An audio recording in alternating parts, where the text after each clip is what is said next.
En tiempos de engaño universal, decir la verdad se convierte en un acto revolucionario. George Orwell.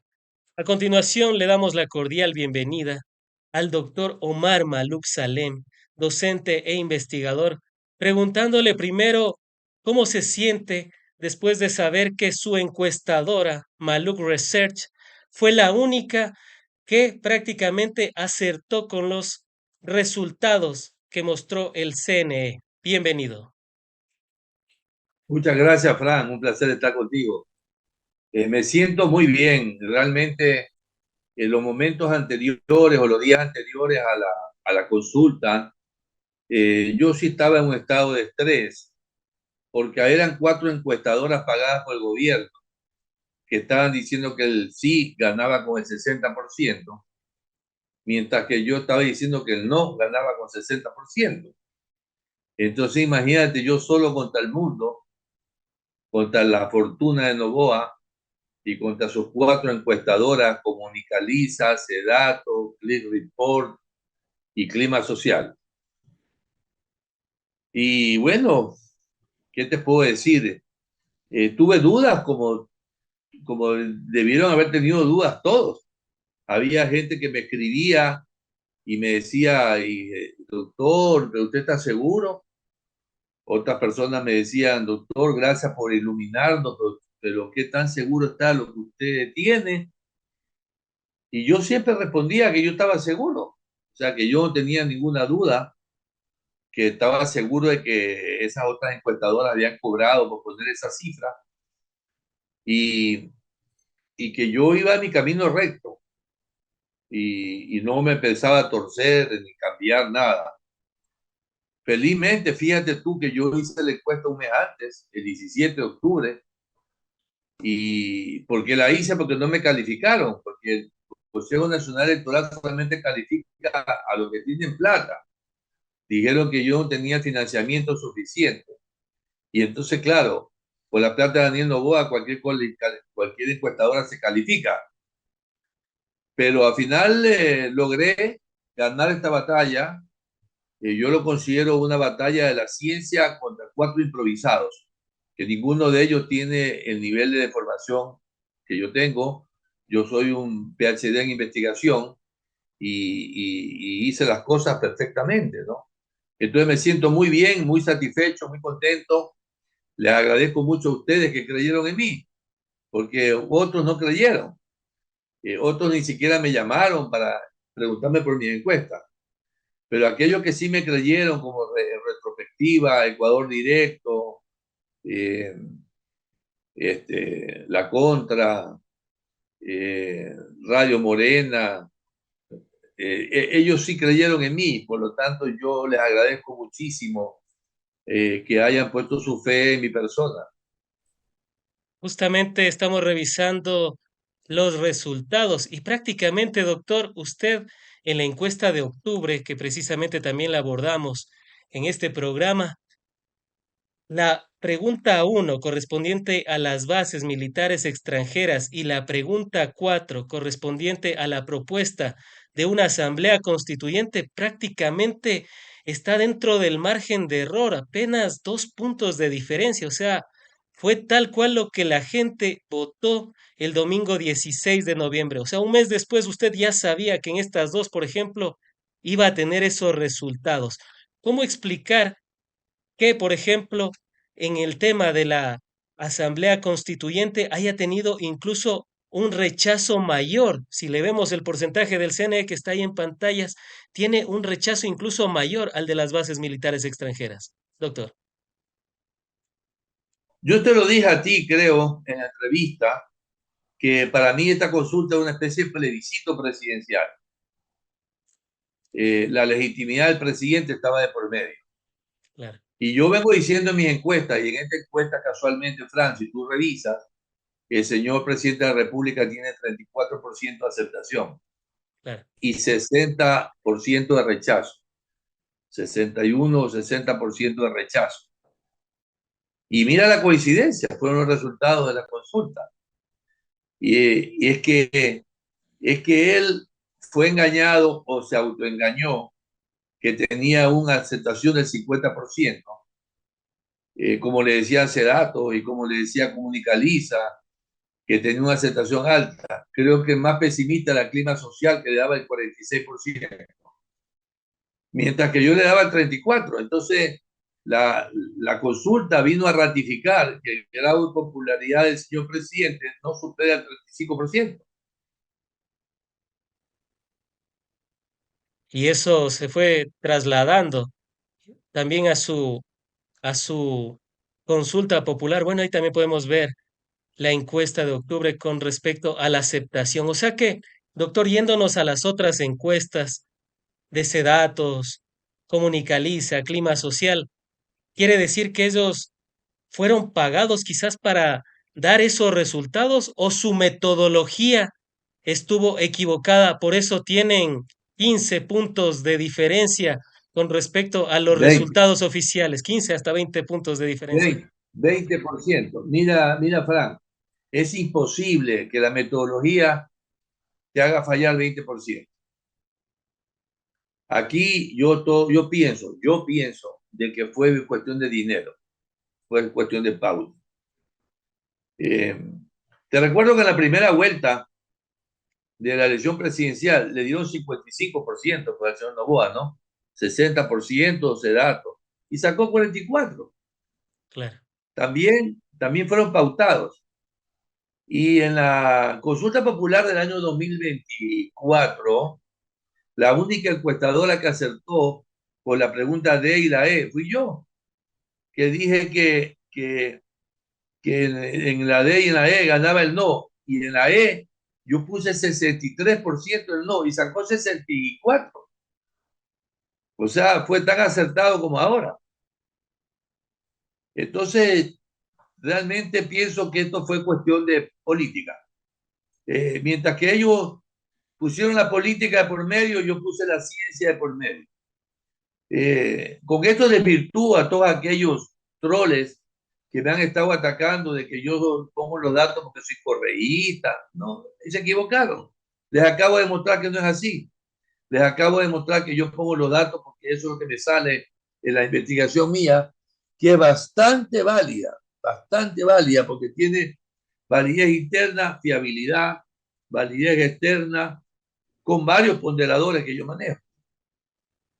Y ahí podemos ver precisamente los resultados. Insisto, es un punto de diferencia porque en su encuesta dice que el no iba a ganar con el 59,44% y aquí en los resultados, si podemos apreciarlos en pantallas y producción lo puede colocar, por favor, para visualizarlo. Perfecto.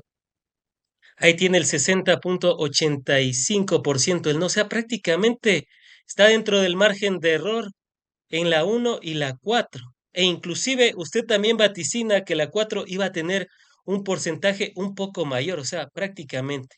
La B hay un margen de diferencia, pero un poco mayor. Y en cambio en la C, ¿qué puede decir que pudo haber ocurrido? Aquí usted predecía que podría haber ganado el sí, pero vemos que no fue tanta la... Porque la encuesta fue hecha el 17 de octubre y los partidos pequeños, como el señor Lucio Gutiérrez y demás, se empezaron recién a reactivar en noviembre. Ujú. Entonces no había oposición a la pregunta 3 en octubre cuando yo hice la encuesta. De acuerdo. Más aún, más aún, gente de la Revolución Ciudadana ni siquiera la mencionaba, la consideraban como algo que no era problemático. Claro. Entonces estamos viendo unos interesantes aspectos también que fueron variando en el transcurso. Y hablamos, y doctor, a propósito de los escasos comentarios que dio Daniel Noboa a través de su cuenta de ex, que el compromiso no cambia, que seguirán trabajando con las herramientas que tienen y después irse a los Estados Unidos. ¿Usted a qué cree que responde esta primera actitud de Daniel Noboa? Sabemos que habla poco, pero de que hable poco, a dar a duras penas 6 líneas en ex y luego irse a los Estados Unidos, ¿a qué responde esto que está haciendo Daniel Noboa? A una indolencia total, porque responder que seguirá trabajando con la herramienta que tiene, pero si ya ha venido trabajando 2 años con la herramienta que tiene. Nadie le creyó que tenía que cambiar la constitución para cambiar el país, porque si así fuera, todos los países del mundo cambiaran su constitución, Claro. ¿no? Entonces, fíjate tú que en Chile hicieron 2 constituciones y las dos fueron archivadas porque ganó el no en el referéndum aprobatorio y Chile sigue funcionando como antes, muy bien. Entonces él quiso venderle al pueblo ecuatoriano una pomada china que no tenía ninguna explicación lógica. Ahora, su respuesta tan escueta, tan sencilla, demuestra que de alguna manera quiere despreciar el resultado. ¿Cómo lo está despreciando el resultado su ministro? ¿Cómo lo desprecia Carlos Vera? ¿Cómo lo desprecia la gente de Radio Centro? ¿Cómo lo siguen despreciando su gente? Porque minimizar el resultado es lo que tienen que hacer ellos, porque no les conviene maximizarlo. Claro, a diferencia de la anterior consulta popular y referéndum que realizó, donde dijo ganamos por goleada 7-2. En este caso perdieron 4-0, pero dicen no, eso es lo que nosotros queríamos preguntarles y cumplimos con hacerlo. Por eso dan esos discursos. Lo que pasa es que no perdieron 11-0 porque no habían 11 preguntas, habían solo 4. Claro. Yo diría que 4 sobre 4 perdieron en el 100% y en la consulta del 2024 perdieron en 2 sobre 11, que es, no, ganaron en el 97%. O sea, no es que, no es que ahora fue menos que la vez pasada, ahora perdieron al 100%. Claro, y tomando en consideración que las preguntas que realmente querían aplicar en la consulta pasada eran la de el arbitraje internacional y el trabajo por horas. Yéndonos a la visita de Estados Unidos, doctor, ¿usted cree que Noboa se pudo haber ido para quizás disculparse, tomando en consideración que ya se estaba anunciando las bases militares extranjeras en algunas localizaciones, como por ejemplo Galápagos, Santa Elena, Manta? Vimos a la representante de Homeland, la secretaria de Seguridad de Estados Unidos, visitar también Ecuador. Quizás puede ser por ahí que Noboa haya ido primero a Estados Unidos y después va a venir al Ecuador a dar la cara. Yo pienso que lo que fue es a replantear el plan. Van a cambiar el plan porque tienen un acuerdo de traer los inmigrantes ilegales al Ecuador, sean venezolanos, sean ecuatorianos, sean mexicanos, traerlos al Ecuador a una base. Como ya se les cayó lo de la cesión de territorio, entonces ahora ya van a tener que replantear a dónde los traen. Lo que vinieron realmente, la señorita que vino, cuyo nombre me es difícil recordar, pero la secretaria que vino, ella vino es a ver los lugares donde podían estar esos inmigrantes ilegales para ellos. Y bueno, ya se les cayó el arbolito y ya sin arbolito van a tener que de alguna manera recambiar el plan. ¿Y cómo queda el Ecuador con el Fondo Monetario Internacional? Porque tras la constituyente de Noboa, quería algunas cuestiones del Fondo Monetario Internacional, llámese trabajo por horas, privatización de los recursos estratégicos del Estado, los recursos naturales, entre otras cuestiones. ¿Cómo queda el Ecuador frente a este organismo que prácticamente nos está diciendo qué podemos y qué no podemos hacer como país? Bueno, lo que pasa es que Ecuador nunca se ha puesto duro en las negociaciones, sino que totalmente condescendiente con la finalidad de que los tenedores de bonos, que son los mismos grupos económicos que controlan el país, tengan mayor rentabilidad. La consulta les tiró abajo el valor de los bonos. y ahora ya pues tienen que estarse lamentando haber perdido dinero. Si ganaba el sí, esos bonos subían de precio. Y lo que tiene que hacer ahora es conseguirse un buen ministro de Economía y Finanzas que vaya a negociar con el Fondo Monetario Internacional como debe hacerlo, o sea, con el carácter que se necesita. ¿Y cómo queda el tema de los bonos, doctor? Noboa en la segunda vuelta electoral ga- tiró la casa por la ventana. Hay estimaciones de 600 millones de dólares en bonos. En esta oportunidad se habla de aproximadamente 300 millones. ¿Qué pasó con los bonos? ¿Ya no le sirvió esa estrategia a Noboa para tener un poco más de votación? Ahora va a tener problemas porque con tantos bonos que ha dado y regalado, ha pasado los 1.500 millones de dólares y el déficit fiscal se le ha subido a 8.000 millones, 8.500 millones. Además que la deuda externa ya creo que superó los 100.000 millones de dólares, algo que nunca nos hubiéramos ocurrido que pudiera pasar tan pronto. Claro. Entonces, yo creo que el Fondo Monetario Internacional tiene que estar seriamente preocupado y el señor Daniel Noboa eh, ha perdido el timón de la economía con todo este populismo preelectoral de regalar tanto dinero, de exonerar tantos tributos, de dar el 30% del impuesto a la renta eh, a las Fuerzas Armadas como donación de la empresa privada y una serie de cosas más que lo van a poner en aprieto. Y si llegase a perder la mayoría en la asamblea, entonces ahí sí sayonara. Se le viene el mundo abajo y en el mes de mayo podemos estar presentando una revocatoria de mandato. ¿O se podría vaticinar una muerte cruzada?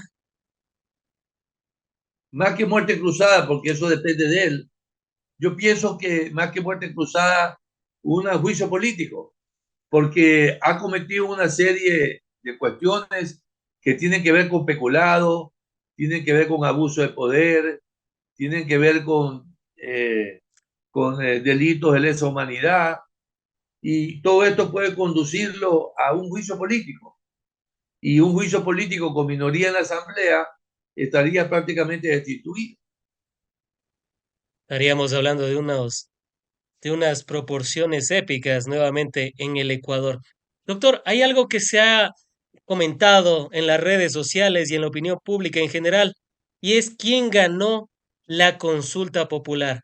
Fueron las organizaciones que estaban promoviendo el no, organizaciones sociales y políticas, llámese Revolución Ciudadana, CONAIE, ahí también le podemos incluir a Lucio Gutiérrez, que también se enchufó a la campaña del no, entre otras, o netamente se le puede atribuir a una victoria ciudadana o a quién se le puede atribuir esta victoria del no.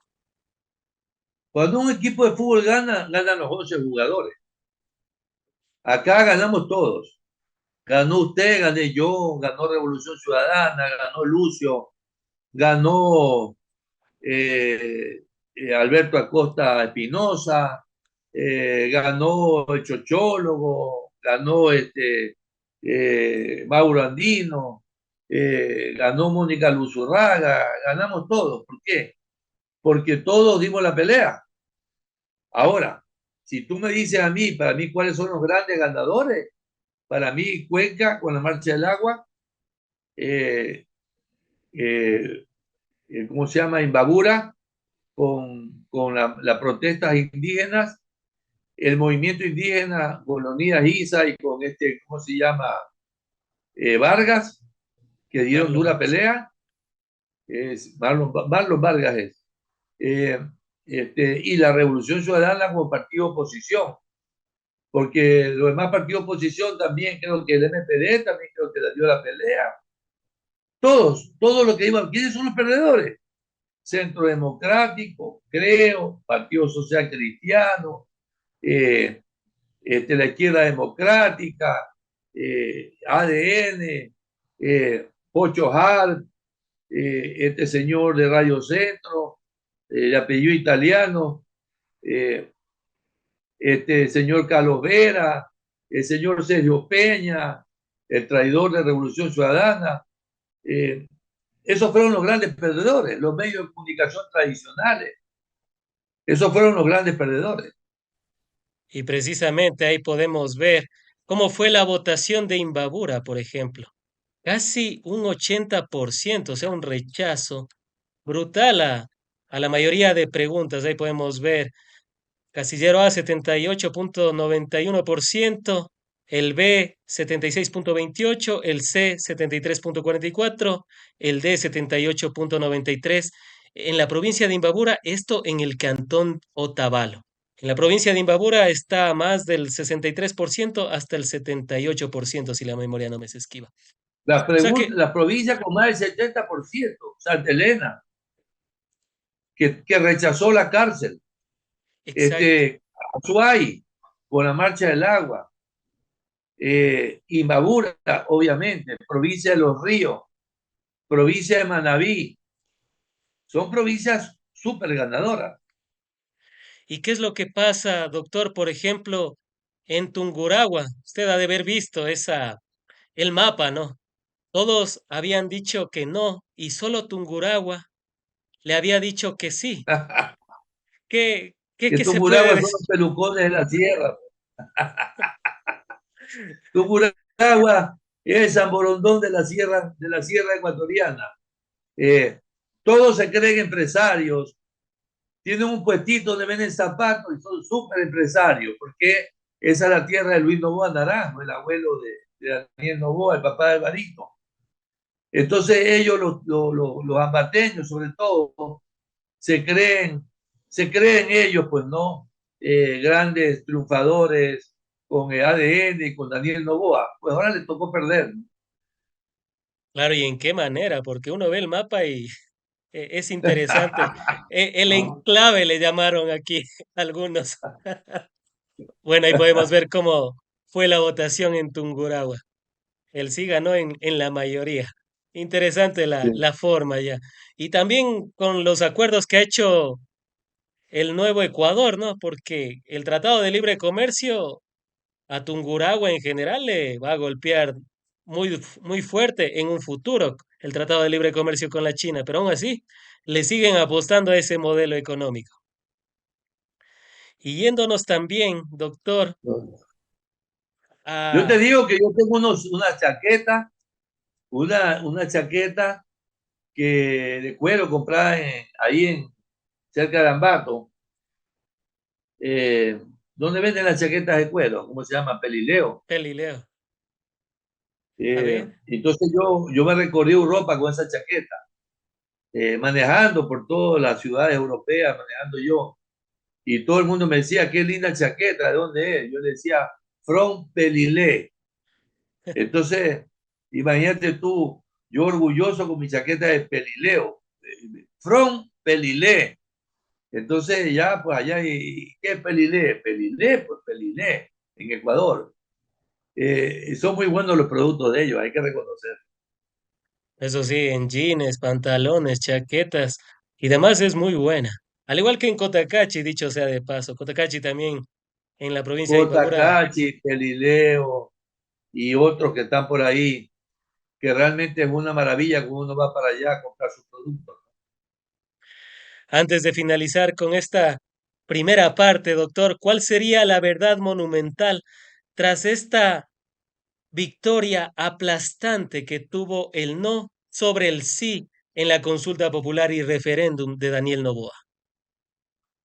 Es un reseteo nacional, realmente es una desintoxicación de tanto odio.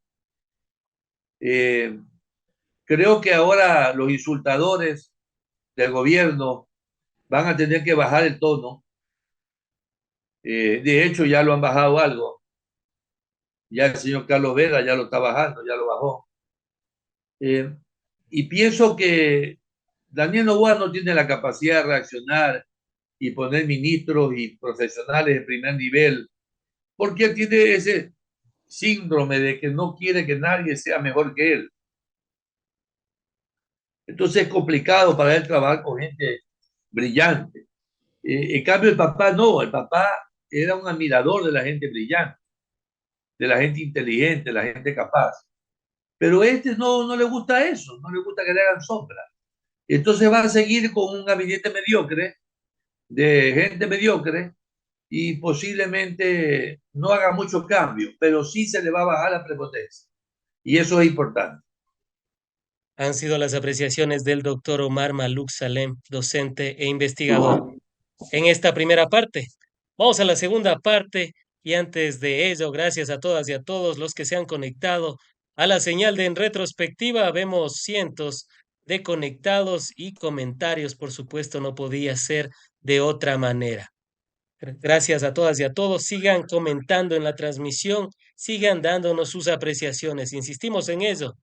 Maluk Research, la única encuestadora que acertó con la mayoría de los resultados que podemos ver ahí en pantallas.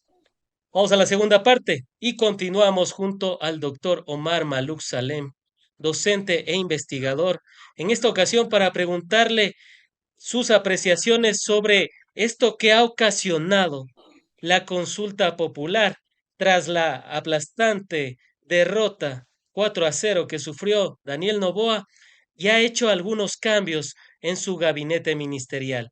Empecemos diciendo a, y nombrando a Carolina Jaramillo. ¿Cómo ve esta renuncia por parte de la portavoz del régimen del Nuevo Ecuador? Ahora, ¿a quién le vamos a escuchar los lunes? Bueno, yo estoy muy contento, creo que el país está contento que haya salido esta, déjame llamarla así, ex correísta, pintada de morado y tan prepotente como su jefe. Es bueno que haya salido. Porque te cuento que en el gobierno hay muchos ex correístas que no eran tan buenos que digamos y que de alguna manera lo cogió. Y ahora ha vuelto a poner otros, ¿no? Que han sido correístas toda la vida, pero que están traicionando su partido y que han virado hacia ADN. Eh, Ojalá que ponga una persona con una capacidad de comunicación importante y que sea conciliadora, pues, ¿no? No se puede poner una persona beligerante en ese puesto de comunicadora del gobierno. Es un error gravísimo de Daniel Noboa.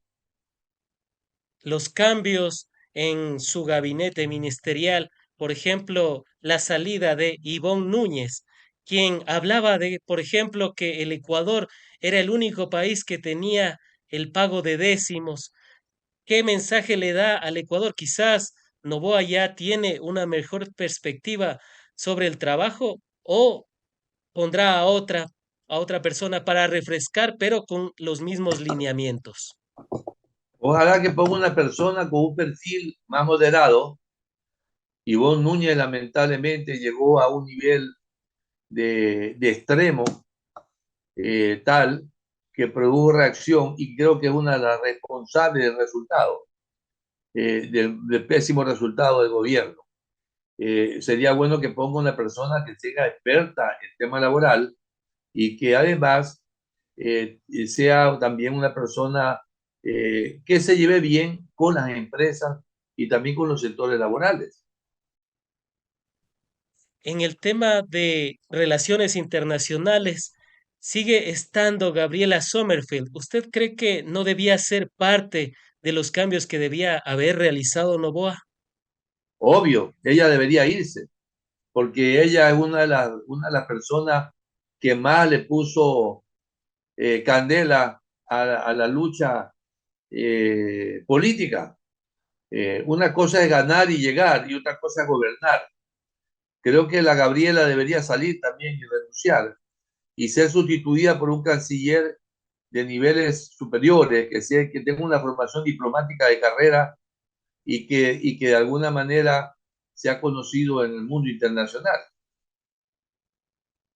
En términos generales, con el, con el bloque de seguridad, también no debían haber sido cambiados. Y le pregunto esto, doctor, porque Ecuador este año, en vez de haber reducido los índices de criminalidad, han ido aumentando. Hay pronósticos de que podríamos cerrar con 52 o 55 muertes violentas por cada 100.000 habitantes, superando de lejos al año 2024, lo cual inclusive nos podría convertir en el país más violento del mundo.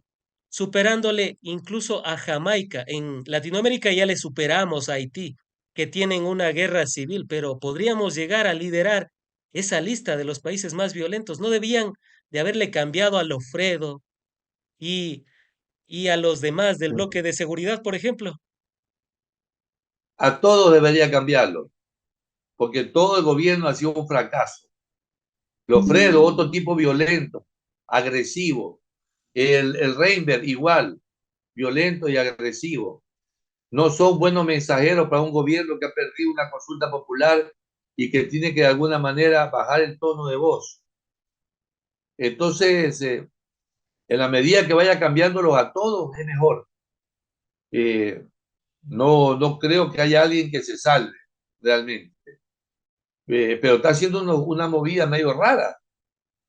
Pone a este señor radiodifusor de ministro de gobierno que tiene un problema con el IES y que además no reconoce a un hijo que el ADN dice que sí es su hijo. Pone de gobernador del Guayas a una persona conocida como correísta de toda la vida. Y eso no le va a gustar a mucha gente acá. Obviamente que no es una persona, no será un mal funcionario. Yo creo que el señor Ampuero sí será un buen funcionario, pero la gente quiere a alguien que no sea correísta, pero en todo caso tampoco puede quedar bien con todo el mundo. Ahora, lo que tiene que ver con el Ministerio de Agricultura, saca a un ministro que no tuvo buen performance como ministro de Economía y Finanzas de Guillermo Lazo y lo pone de ministro de Agricultura. Entonces, las maniobras que está haciendo no me parecen las más acertadas. En el tema de el radiodifusor, y pongámosle el nombre también, por supuesto, Álvaro Rosero, aparte de lo que usted ha mencionado, ¿qué decir al respecto? Bueno, haciéndole la contraposición con el gobernador del Guayas, él en cambio es un ferviente anticorreísta que insultó e incluso amenazó a los indígenas. Él va a ser ahora el reemplazo de Zaida Rovira como ministro de gobierno. ¿Qué mensaje le da al Ecuador esto? Más polarización, aumentar más los odios, aumentar más aquello que a Noboa en estos momentos quizás es lo único que lo sostiene. Acaban de a los radiodifusores guayaquileños, no sé si a los de otros países, de otra ciudad, no sé si a los de Quito o los de otras provincias, acaban de ponerle una prohibición lo están sancionando. Para mí que la intención del gobierno es poner un radiodifusor para que le conoce las mañas a los radiodifusores para ponerlos en control. O sea, como diciendo, aquí te pongo una, como se dice, no hay peor cuña que la del mismo palo. Entonces les pone una cuña de radiodifusor para controlar a los radiodifusores. Y noticia de último momento, producción, gracias por eso siempre confiamos en esa bellísima producción, doctor. A propósito de Álvaro Rosero, ya nos pasan el dato. Ha dado un paso al costado. Hace pocos minutos, prácticamente durante el programa, ha dado un paso al costado Álvaro Rosero y ya no va a ser ministro del gobierno de Noboa. ¿A qué responde esto, doctor, aprovechando esto que ha anunciado? Una Ha persona, habido otras ocasiones en las que también ha pasado lo mismo. Han nombrado a un ministro, a un gobernador y ha durado días o inclusive horas. ¿Qué es lo que está pasando con el régimen? No da pie con bola a quien poner en una cartera tan importante, Ministerio de porque Gobierno. no investigan bien a los funcionarios públicos que nombran. El señor Rosero tiene una deuda con el IES y cambiaron la gerente, pusieron a su hermana para que él no aparezca. Por otro lado, es una persona que negó la paternidad a un niño que ahora es grande y le ha presentado un juicio en el año 2021 y ha demostrado con la prueba de ADN que sí es su hijo. Para mí, en lo personal, una persona que no reconoce un hijo, para mí, no tiene calidad moral. Peor para ser ministro de gobierno. Sin duda alguna se ve que no hacen un buen trabajo de investigación y concuerdo con usted, doctor, porque eso se puede googlear incluso colocando la cédula, ya Claro, se puede saber algunas obviamente. cuestiones. Ha habido algunos otros cambios, pero usted en general, doctor, ¿cree que todos estos cambios le van a bastar al régimen o realmente es improvisación? Y le digo porque en algunas carteras de Estado lo único que han hecho es mover a las personas, le cambian de un ministerio y le pasan a otro.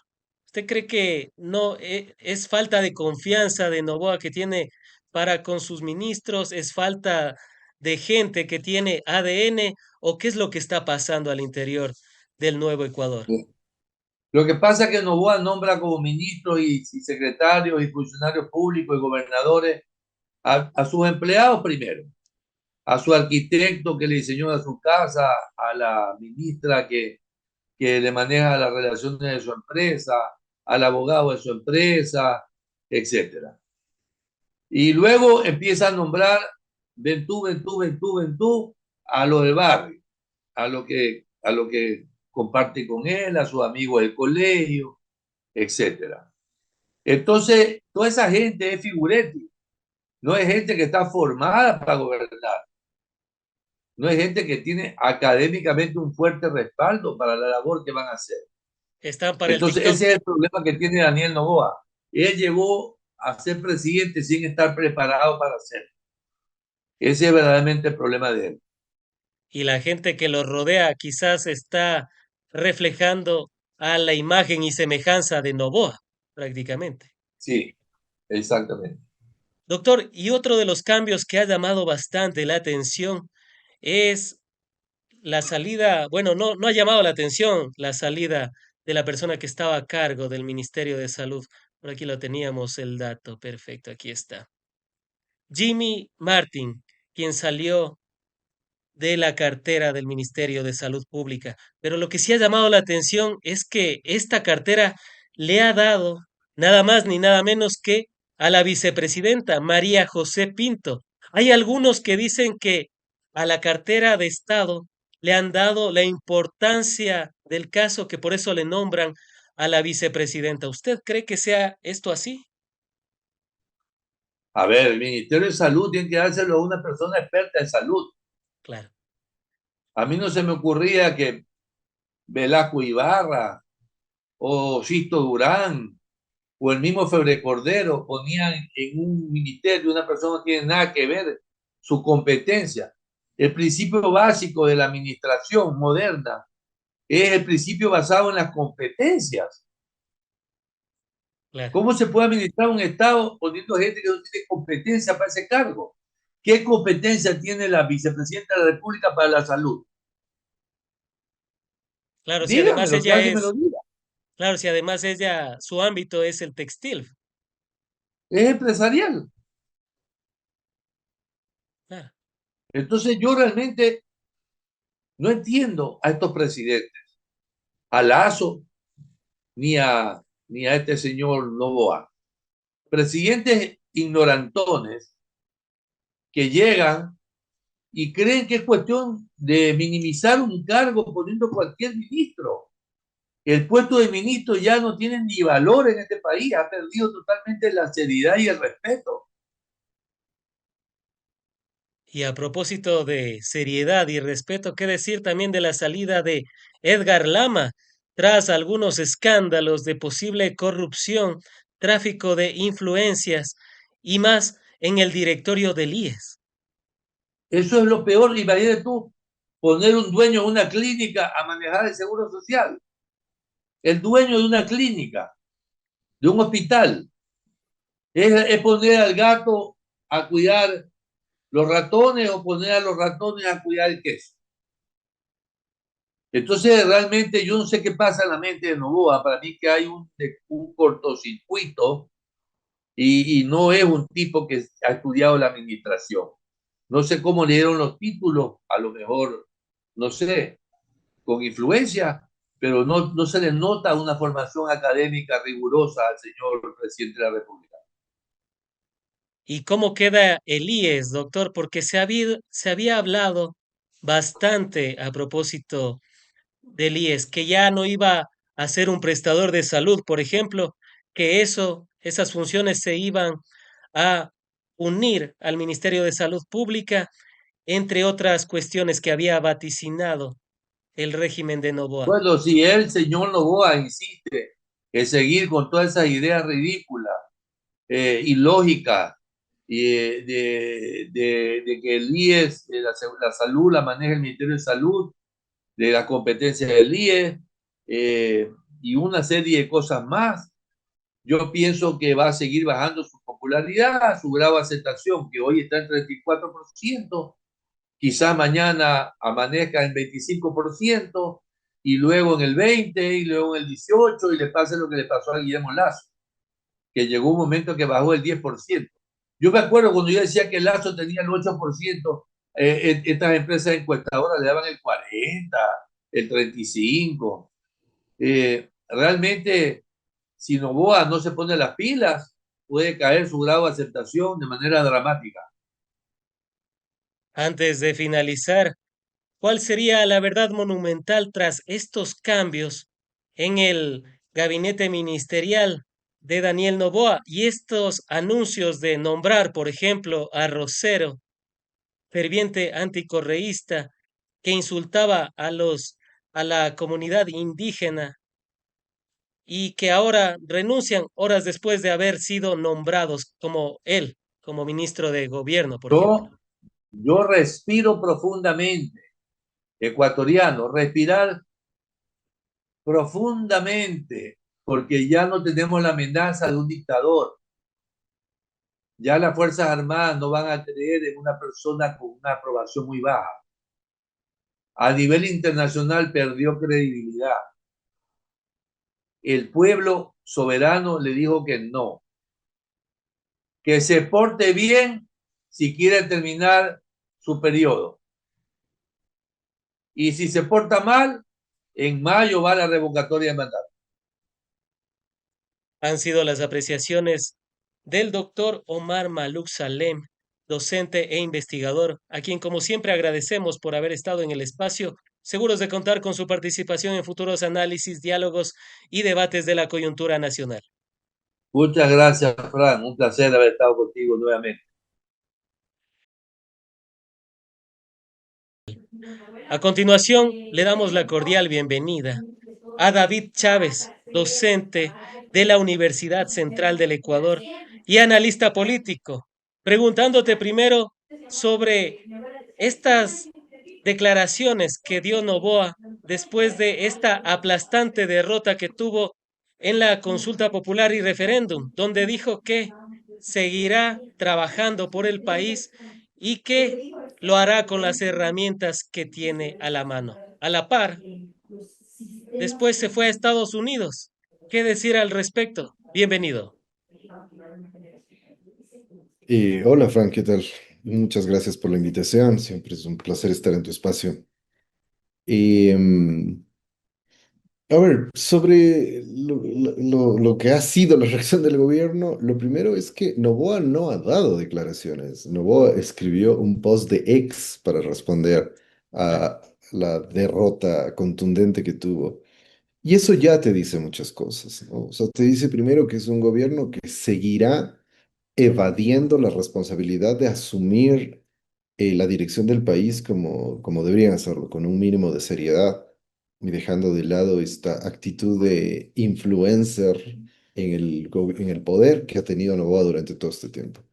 Un primer mal signo. Uno habría esperado que, bueno, no se le puede pedir a Noboa que madure del domingo al lunes, pero habría esperado que alguien le diga, tienes que mostrar un poco más de madurez política. Y primero lo que tenía que haber hecho Noboa, la misma noche del domingo, Frank, si fuese un político medianamente responsable, un político medianamente serio y un político sobre todo demócrata, lo que habría tenido que haber hecho, o lo que tenía que hacer, es en la misma noche del domingo salir a reconocer los resultados, asumir la derrota que le propinó el pueblo ecuatoriano el domingo y dejar claro que va a llevar adelante cambios en la gestión de su gobierno.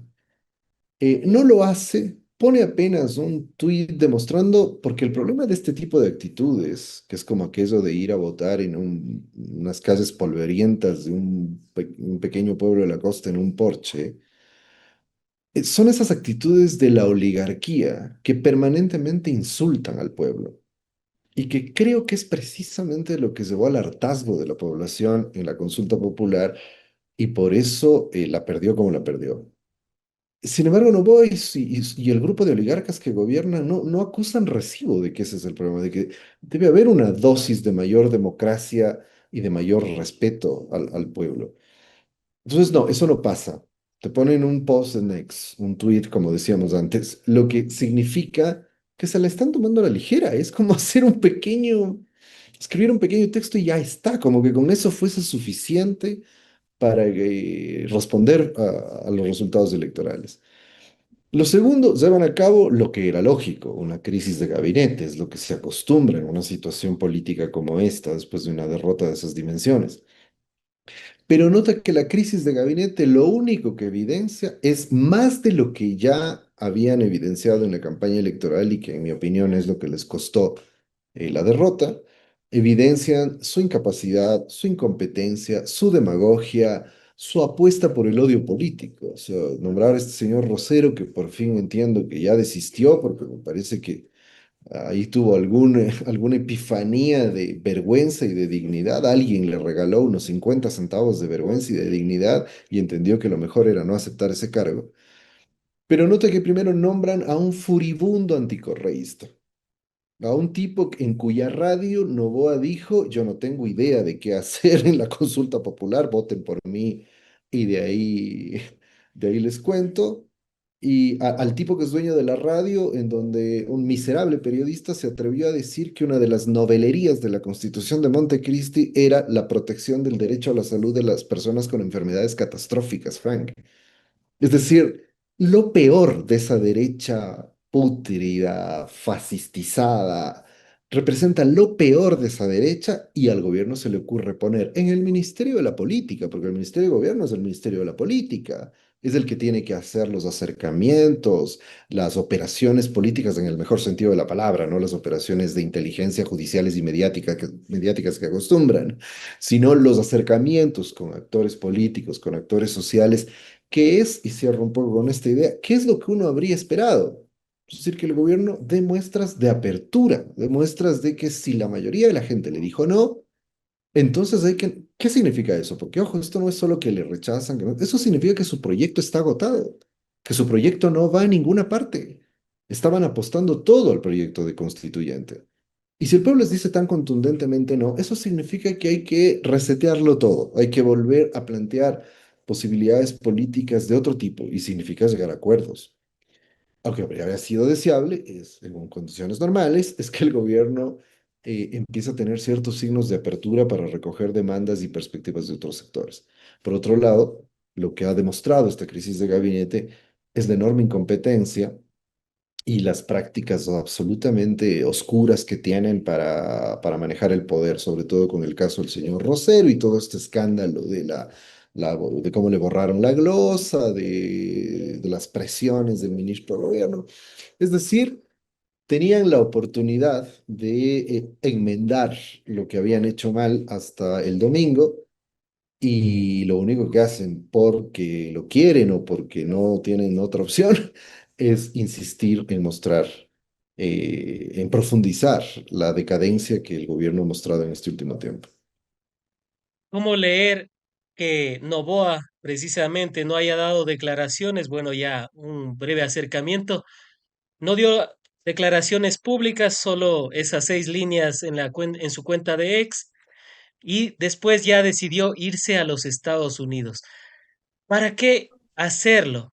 Quizás para pedir disculpas porque Estados Unidos iba quizás a poner una base militar en las Islas Galápagos o en Santa Elena o en Manta. Quizás fue para eso, para disculparse, con dicho sea de paso, con su presidente Donald Trump, porque a la final Daniel Noboa primero es estadounidense y después parece ser ecuatoriano. Mira, que yo supongo que ni siquiera, cuando hace estos viajes, yo estoy seguro que ni siquiera se reúne con Trump. Seguramente lo recibe algún funcionario de tercer o cuarto nivel, si es que se reúnen. Pero más allá de eso, más allá de lo anecdótico, creo que esa actitud demuestra otra vez el talante que el gobierno ha tenido durante todo este tiempo. Es un gobierno cipayo, es un gobierno de un lacayismo, pero ya pavoroso. Yo no recuerdo ningún gobierno con ese nivel de subordinación a los intereses de Estados Unidos. Ni Febres Cordero, que era muy amigo, un amigo cowboy de Reagan, por ejemplo, ni él se atrevía tanto. Es decir, en época de Febres Cordero, el Ecuador mantenía la política soberana de toda su vida, una de las pocas políticas de Estado a nivel diplomático, de condenar el bloqueo a Cuba, por ejemplo. En la última elección en Naciones Unidas, el Ecuador se abstuvo por primera vez en la historia. Claro, El nivel de lacayismo de Noboa es terrible. Se ha dicho mucho esto de que él es más estadounidense que ecuatoriano, pero no es solo su posición personal, es una posición del bloque de poder que gobierna, una completa subordinación a los Estados Unidos porque parte de ese bloque de poder, este es un elemento que me parece importante tener en cuenta, ese bloque de poder en buena medida se ha mantenido cohesionado. O sea, no es solo que el bloque de poder se subordina a los Estados Unidos, sino que ese bloque de poder ha sido constituido y en buena medida se ha mantenido integrado como bloque de poder gracias a los Estados Unidos, gracias a la intervención de la Embajada de los Estados Unidos. Me parece que ese es un factor decisivo en esto de mantener una cohesión de las clases dominantes muy fuertes en el control del Estado. Y entonces por eso Novoa es como que el resultado más depurado de esa estrategia. Y seguro lo que fue es a recibir instrucciones, va a evadirse, porque un poco la lógica es esa, evadirse de las responsabilidades del país. Piensa que Novoa ha sido un presidente que ya en los casi 2 años que lleva gobernando, ya prácticamente estamos a días de que cumpla 2 años gobernando, ha pasado más tiempo fuera del país que en el país. Entonces, el mensaje el domingo fue claro, entre otras cosas, entre mi cuestionamiento a la absoluta incompetencia del gobierno, una de las cosas que queda evidenciada es que la gente le está exigiendo que se ponga a trabajar. O sea, insisto, que se ponga al frente, que empiece a gobernar, que deje de ser el presidente ausente que se pasa de viaje y que no afronta los problemas. Sin embargo, Noboa persiste en eso, ¿no? Bueno, como sabes, creo que es más, más esta actitud de intentar volver a reconstruir esa imagen que hay que reconocerlo. Por un momento le funcionó bien. Esta imagen del presidente distante, del presidente que no está, parece que le ayudó a lo que le interesa, mantener una alta aprobación de la población, no a resolver los problemas, porque un presidente ausente no va a resolver los problemas jamás. Pero le funcionó, pero me parece que ya en el último periodo y sobre todo en el marco de la consulta había una demanda de la población ecuatoriana porque el presidente se ponga al frente. Cuando lo hizo fue como un elefante en cristalería, o sea, cada vez que abría la boca terminaba metiendo la pata, terminaba diciendo tonterías y eso le fue menoscabando el respaldo para la consulta popular. Pero me parece que igual ahí se equivocan, creo que quieren volver porque, como te digo, para recibir instrucciones de los Estados Unidos no necesariamente tienes que viajar, es decir, puedes recibir un WhatsApp con las instrucciones de los Estados Unidos. Bueno, digamos, hay mecanismos, no es que es necesario viajar.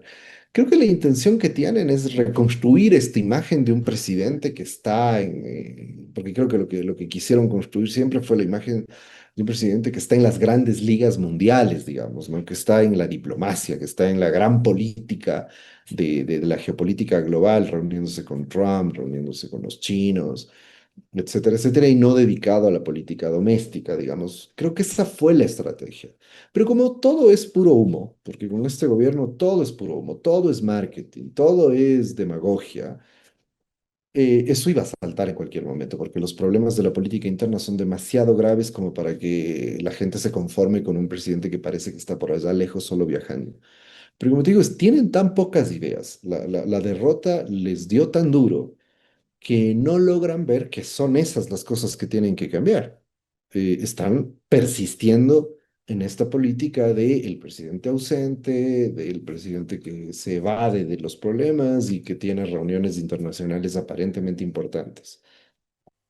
en el marco de la consulta popular y referéndum. Ahí podemos ver los resultados prácticamente aplastante, más de 20 puntos la diferencia. Y una de las grandes preguntas que se han hecho es quién fue el ganador de el no. Quizás fue la Revolución Ciudadana junto a la CONAIE o, como aseguran algunas otras personas, fue una tercera vía enfocada ya en el ciudadano más que en esta dicotomía correísmo y anticorreísmo, que también se ha sumado a un antimovimiento indígena. Mira, primero la idea es el sueño añorado de muchos sectores, de ciertos sectores que yo creo que son minoritarios, pero es esta idea de que hay que superar la dicotomía correísmo-anticorreísmo como si fuese una cosa de una mala voluntad de ciertas personas que escriben a una u otra identidad política. Eso está muy arraigado, es casi arraigado estructuralmente en el campo ideológico ecuatoriano. Es decir, las configuraciones ideológicas más sólidas de los últimos tiempos, de toda la etapa democrática. O sea, mira solo los 40 y pico años que llevamos de democracia y trata de encontrar algún fenómeno político similar en el que se haya arraigado una identidad política tan fuerte como el correísmo y otra identidad política tan fuerte como el anticorreísmo. O Claro, sea, de hecho, no hay ninguna identidad política de los últimos años, ninguna postura ideológico-política que haya logrado arraigar con tanta fuerza en la sociedad ecuatoriana. El roldosismo fue algo que quizás se aproximó, pero ni de lejos se parece al fenómeno correísta. Y eso no es producto de que hay una gente que es tonta y que se deja convencer por el líder y que es caudillista y todas las tonterías que se suelen decir para entender esto. Cuando una identidad política arraiga tan sólidamente, hay causas muy profundas, estructurales, culturales, políticas, que explican por qué esa identidad política se vuelve algo tan importante. Por ende, superar, primero habría que preguntarse si, ¿por qué sería deseable superar esto? Pero más a esa pregunta, la otra pregunta es en qué medida se puede superar realmente. O sea, un equívoco de buena parte de los sectores políticos de este país ha sido pensar que ya mañana, pasado mañana, el correísmo se acaba y el correísmo desaparece y se diluye como identidad política. Ante toda crisis que el correísmo afronta, ya todo el mundo empieza a preparar el ataúd para enterrar al correísmo, pero el correísmo es, como suele decirse coloquialmente, el correísmo es un muerto que goza de muy buena salud. Desde 2018, yo te diría, casi cada 3 meses entierran al correísmo. O sea, pero si por lo menos unas 2 veces por año alguien cree que ya enterró al correísmo y el correísmo sigue ahí. Y es por esto, el correísmo está arraigado como una identidad política en sectores importantes de la población y es una identidad política en todo rigor, o sea, ahí hay unas representaciones del mundo, unos modos de entender la política, un proyecto de país, hay un modelo económico y social que se defiende, hay valores emocionales y demás que están en juego también, un apego al líder, claro, y por qué no, de cuando acá es malo eso, digamos. Y del otro lado está lo mismo, una identidad política fuerte, un modelo de país, una forma de entender la sociedad, en buena medida es muy negativo, ¿no? Todo es anti el correísmo, pero está arraigado también, está arraigado. Además del anticorreísmo como identidad política está muy arraigada tanto en la derecha como en la izquierda no correísta, ¿no? Es decir, de claro. hecho es curioso ver cómo ahora coinciden. O sea, es curioso ver ahora cómo ahora en este preciso momento, en el debate que hay en torno al correísmo, la izquierda anticorreísta cuestiona, por ejemplo, a Luisa González sus críticas a Marcela Guiñaga y a Aquiles Álvarez, que son parte de la facción de derechas del mundo de la Revolución Ciudadana. Entonces, ¿por qué pasa esto? Que puede parecer muy absurdo, que puede parecer muy ilógico. Si lo miras desde esta perspectiva de que en el anticorreísmo hay una identidad ideológica sólida, arraigada, entonces entiendes por qué, ¿no? O sea, inmediatamente el anticorreísmo aflora y aflora como una identidad ideológica en el sentido estricto. La ideología funciona cuando la ideología es un modo espontáneo de entender el mundo, es decir, es un modo irreflexivo de entender el mundo. Es un modo que te pone automáticamente, te ubica en una opción o en otra y no escuchas argumentos y no discutes argumentos. Entonces, bueno, me he alargado un poco, pero primero dejemos sentado esto, ¿no? Es decir, es ilusorio suponer que esa escisión de la política ecuatoriana, que está en toda la sociedad, ojo, que no es solo una cosa de partido, que es el otro error que se comete, y ahí voy a la segunda parte de tu pregunta. El error de separar esto, yo entiendo qué es lo que quieren decir, pero me parece que es un error conceptual. Separar esto de lo ciudadano versus lo político. Entonces, lo que dicen es, el triunfo del no es político, es ciudadano. Mi primera pregunta. La gente que votó por el sí no es ciudadana. Es decir, ahí no hay ciudadanos, o sea, no, y no había gente haciendo también ciudadanos, haciendo campaña en redes sociales, influencers, gente que tienen el 40% de los votos. Me parece peligroso negarles la condición de ciudadanía a aquellos que votan por la derecha. Nota lo problemático que es cuando dices, no, es que el triunfo no es ciudadano, entonces, la votación del sí no es ciudadana, me parece que ahí tienes un primer problema conceptual. Entiendo que lo que quieren decir es que no es partidista, eso es diferente, porque una consulta popular es uno de los momentos más políticos que tiene una sociedad. Claro, ¿Por qué razón? Porque la política en su sentido más amplio, la política alude a los acuerdos que hacemos y a esto que suelen llamar cuando hablan de constituciones, el pacto social. La política en el sentido más amplio es cómo organizamos el poder de la sociedad. De ahí viene la noción de política. El bien común se decía desde tiempos de Aristóteles. ¿Cómo organizamos nuestra forma de vida en común? Ese es el acto político por excelencia, o sea, sentarse a definir cómo organizas el proyecto de vida en común de una sociedad es el acto político por excelencia. Es absurdo decir que eso no es político. Evidentemente es político porque en la consulta popular, al igual que en la mayoría de elecciones que hemos venido teniendo últimamente, estamos definiendo formas de entender cómo se hace ese pacto en común. O sea, para decirlo un poco simplista, de modo un poco simplista, hay un amplio sector de la población que cree que debe haber solidaridad, cuidado mutuo y que es el Estado quien tiene que encargarse de esa solidaridad y ese cuidado mutuo como fundamento y valor básico de la convivencia en común.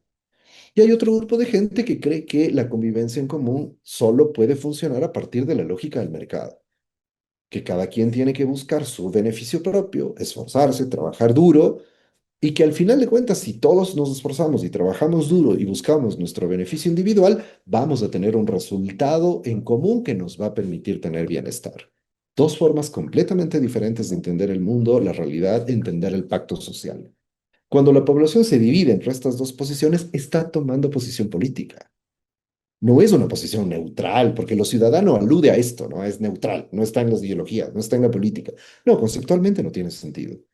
Porque primero, ciudadanos somos todos los que votamos. El presidente Daniel Noboa nos puede caer mal, acaba de ser derrotado, es un autoritario, es un demagogo, es un incompetente, todo lo que quieras, pero no le puedes negar que tiene respaldo ciudadano y un respaldo ciudadano importante. claro. Entonces me parece que es una discusión absurda, ¿no? Este es un acto político, por excelencia. Y Lo que se quiere quizás, decir, solo concluyo esto, lo que se quiere decir ya en el último término, lo que entiendo es no hay partidos en esto. Pero ni eso es cierto, porque los partidos no fueron quienes lideraron la opción del no. En eso estoy de acuerdo. Quienes lideraron la opción del no fueron ciudadanos que tomaron una opción política y que no pertenecen a partidos de manera directa. Eso no significa que no adscriban a posiciones políticas e inclusive partidistas. No son miembros de partidos, pero ten en cuenta un detalle que todo el mundo omite, por ejemplo. Una de las vocerías más fuertes de la campaña no fue la de Jaime Noriega, que no solo pertenece a un partido político, es asambleísta, es representante electa por ese partido. claro, Pero bueno, entiendo que los partidos no estuvieron al frente, que eso al parecer fue saludable porque permitió acumular más votación. Pero si me dices que, no voy a decir la Revolución Ciudadana, si alguien me dice que esta victoria no le pertenece al MPD, por ejemplo, yo de entrada te diría que no, porque la gente del MPD, con las profundas diferencias y críticas que yo tengo con el MPD, la gente del MPD hizo una campaña sistemática, estuvo presente en todo lado, movilizados, en redes, en todas partes, poniendo afiches, haciendo pintas, hicieron una campaña muy sostenida y por supuesto que esta victoria le pertenece también al MPD. No solo al MPD, no, al Partido Socialista, al Pachacuti, a la Revolución Ciudadana y a un conjunto de colectivos no partidistas, pero no, pero por esa razón no quiere decir que sin adscripción política, que pugnaron por el no. Y bueno, ahí cierro, perdón, me alargué mucho con esto.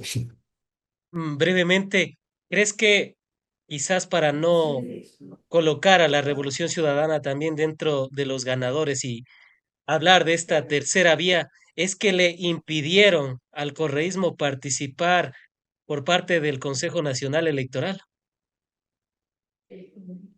Mire, eso es cierto por lo que ya te decía, porque en el mundo real, las derechas sobre todo, el bloque de poder oligárquico que gobierna el país, sabe perfectamente que el correísmo no está muerto. Se sabe perfectamente que el correísmo es un riesgo. Es un riesgo permanente. El correísmo les quita el sueño en eso de que si el correísmo por alguna razón empieza a crecer, a aglutinar la votación en su favor, les puede disputar el poder que tienen. Entonces, es por eso que hacen este tipo de cosas. Es por eso que no le permitieron inscribirse en todas las preguntas. Justo en medio de la campaña electoral, le pusieron denuncias de unos supuestos malos manejos en la campaña, que entiendo que es algún reporte menor de alguna cantidad, ni siquiera así muy relevante, que no está registrado, alguna tontería así. Pero imagínate, justo en medio de la campaña la señora Tamaín, que ha sido observada ya hasta por el informe de la OEA, de que no puede tomar partido, que es lo que hizo el día de la inauguración de la elección, tomó partido confrontando con el correísmo. Entonces digo, ¿en serio me quieren decir que el correísmo está sepultado? O sea, es decir, cuando tienes a la presidenta del CNE haciendo campaña en contra del correísmo el día de la elección de la consulta popular. Entonces, a lo que voy es a que ha habido toda esta estrategia de bloqueo. Hay que ver qué pasa de quién más, porque yo creo que la respuesta de Noboa va a ser muy, muy represiva y autoritaria. Entonces, no me extrañaría que traten de una vez por todas quitarles el partido y todo este tipo de prácticas que han venido teniendo los últimos gobiernos. Me parece que va por ahí. Y lo otro que hay que tener en cuenta es que precisamente uno de los sectores que más insufla esta idea de que hay una tercera vía, que además es cacho viejo, por otro lado, Franco, o sea, no es ninguna novedad. Recuerda que cuando esa flor de un día, que fue el fenómeno político Yacu Pérez, apareció, aparecieron también las voces de la tercera vía, y Yacu Pérez era la tercera vía. ¿Quién se acuerda de Yacu Pérez ahora, más allá que está muy asustado porque ahora sí le puede caer todo el aparato del bloque de poder encima por la denuncia que hizo contra la viña? Entonces, a lo que voy es a que creo que ahí es necesario tener un análisis un poco más detenido y un poco más sensato de la composición del voto por el no. Tratar de entender que ahí hay efectivamente la posibilidad de un gran pacto nacional para salir de la difícil situación que vive el país, pero hay que leerlo afinadamente. Cualquier lectura sectaria, cualquier lectura sustentada en el anticorreísmo de ese triunfo electoral de los sectores democráticos y populares del país, me parece que puede llevarnos a equívoco y puede hacer que esa posibilidad de tener un mayor respaldo a un proyecto más democrático se diluya con mucha facilidad. El tema de cómo hace la campaña Novoa, quizás fue aumentar y profundizar el odio hacia el anticorreísmo. Y te pregunto por todo lo que ha venido haciendo en contra de Jorge Glass, por ejemplo, de haberlo expuesto como un trofeo en una cárcel del encuentro que, según Reinberg, ya estaba terminada, pero que el propio Novoa reconoció que a duras penas estaba al 35%.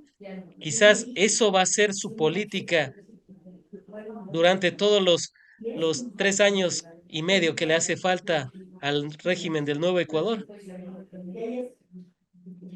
Mira, me parece que es eso, pero también hay otras cosas del autoritarismo y la represión que creo que influyeron decisivamente en el voto por el no. Sin duda, la bestial represión que desataron durante el paro nacional en Imbabura y en el norte de Pichincha, me parece que eso también fue decisivo. Es decir, esta cuestión tan emotiva que se vio en Otavalo cuando la gente salía a festejar el triunfo del no y lo festejaba en nombre de los comuneros que cayeron durante la represión de Noboa y del ejército en Imbabura, me parece que es como un signo muy claro de este hartazgo. En el voto del no, algo que a mí me tranquilizó mucho porque cuando esto ocurrió, más bien no se lo tomó muy en cuenta, me refiero a lo de los 4 niños de las Malvinas. En el voto del no, lo de los 4 niños de las Malvinas estuvo mucho más presente también. Y creo que ese es un signo, o sea, cito este caso, pero me parece que es el más significativo de que efectivamente en este tiempo, en estos meses, al parecer algo despertó en el pueblo ecuatoriano. O sea, el pueblo ecuatoriano despertó, para decirlo así.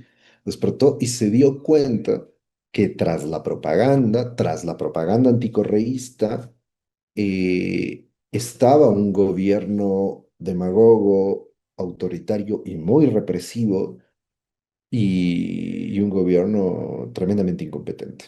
O sea, me parece que en buena parte de la población esto o no se quería ver o se permitía bajo el argumento de que es un gobierno que inicia, es un gobierno joven, pero digamos, Noboa tenía la esperanza de la mayoría. O sea, eso le hizo ganar tan contundentemente como ganó.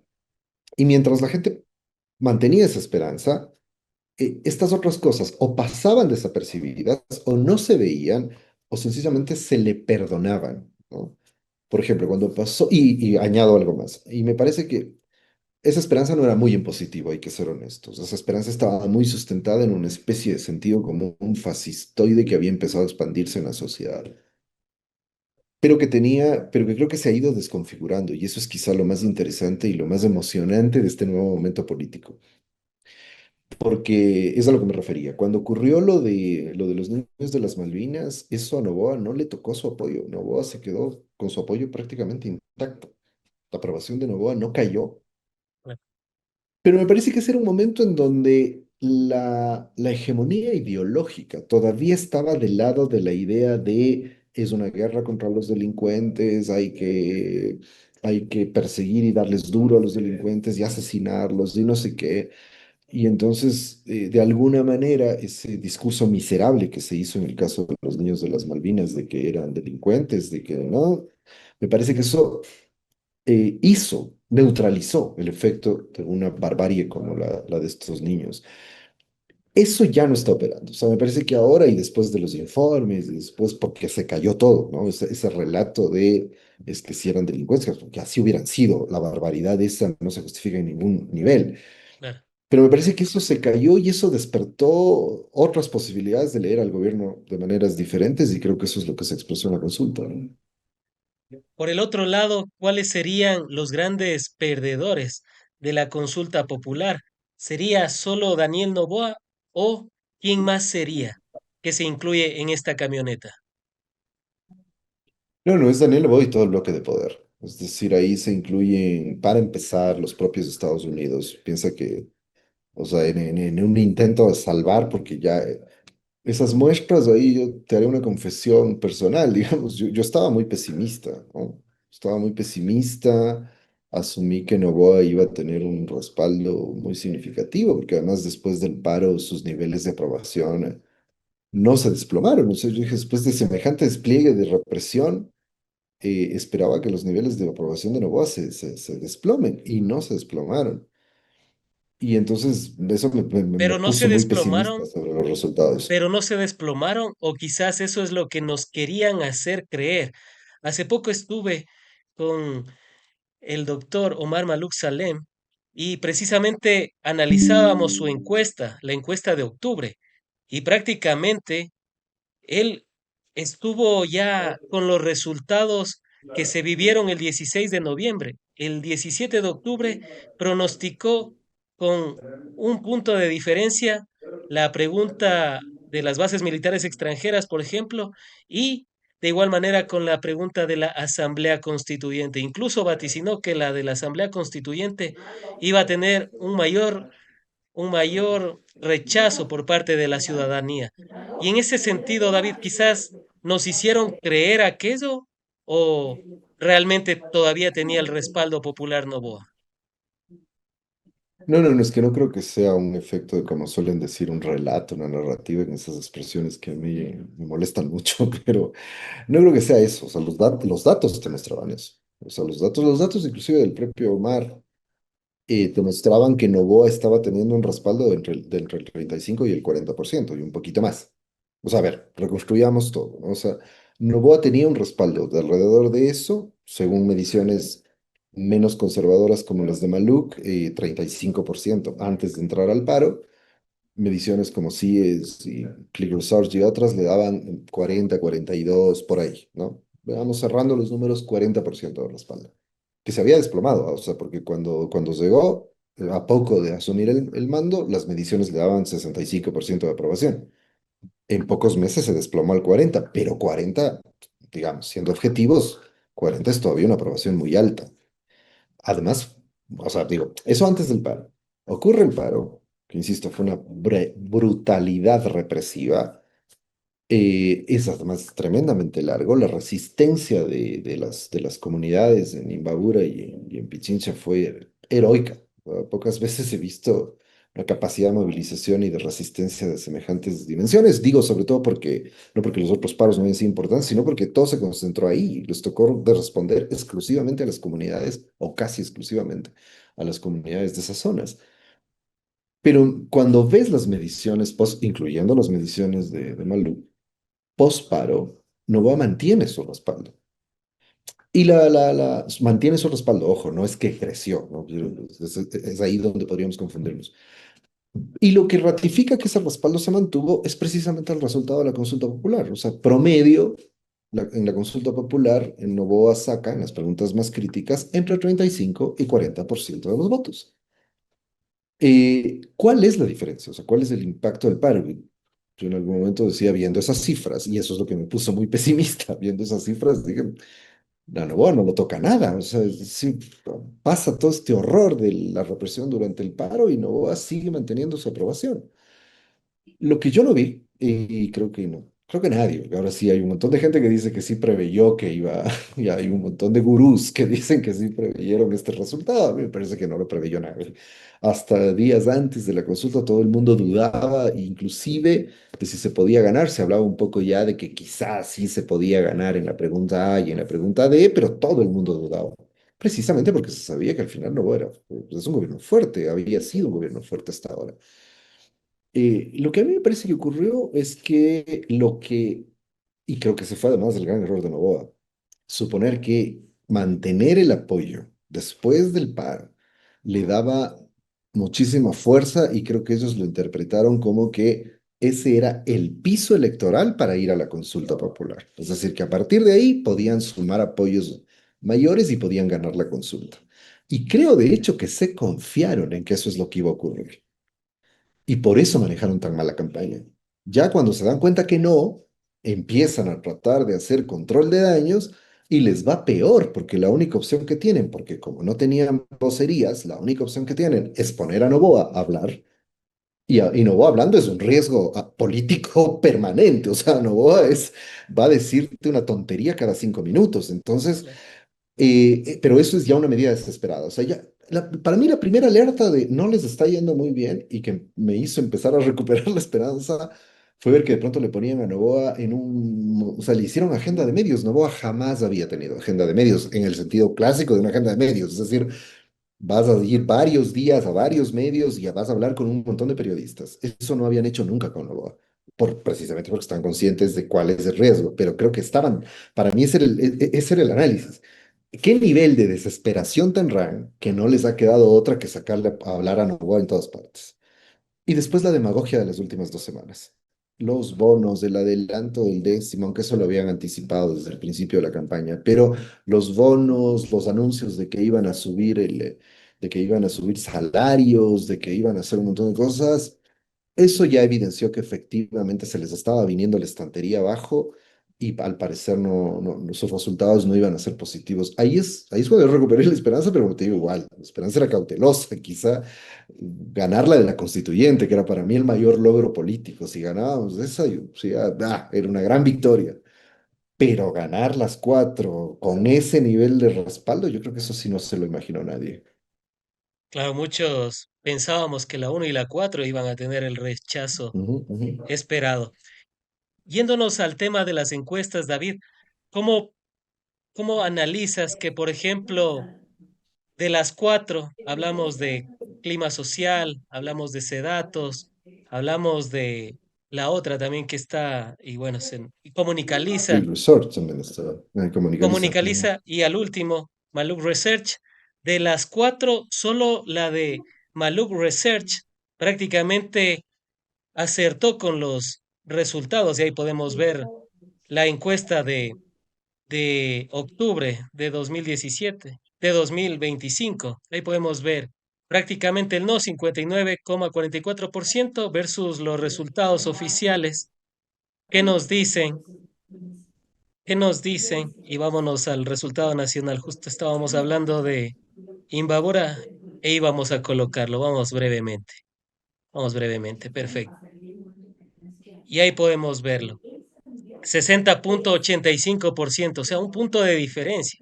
Y de igual manera, con la de con la de la constituyente, 59,51% proyectó Maluk.